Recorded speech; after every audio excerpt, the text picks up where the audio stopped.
Hello everyone, good morning. তো আমি সকাল সকাল উঠে স্নান করে নিয়েছি, কারণ ভিডিওটা আমি করেছিলাম বৃহস্পতিবার দিন। তো এখন আমি ঈশানকে দুধ কর্নফ্লেক্স খাইয়ে দেবো।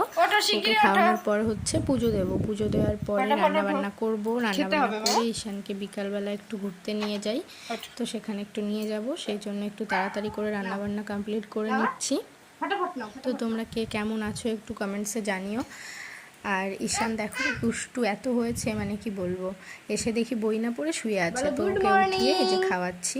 আমার পুজোটাও দেওয়া কমপ্লিট হয়ে গেছে, আর রান্নাবান্নাও তাড়াতাড়ি করে করলাম। সত্যি 10 মিনিটের ভিডিওয়ে যেমন আর কি দেখায়, এরকম জলদি জলদি যদি সব হয়ে যেত কাজ, কতই না ভালো হতো না। তো যাই হোক, চলো, করেছিলাম পালং শাকের তরকারি মাছ দিয়ে, আর ফুলকপি দিয়ে মাছের ঝোল। তো এটা দিয়েই আমরা আর কি খাওয়া দাওয়া করলাম। আর সকালবেলা ব্রেড আর স্যান্ডউইচ খেয়ে নিয়েছিলাম। আর এখন এই যে দুপুরে খাওয়া দাওয়া করছি। তো খাওয়া দাওয়া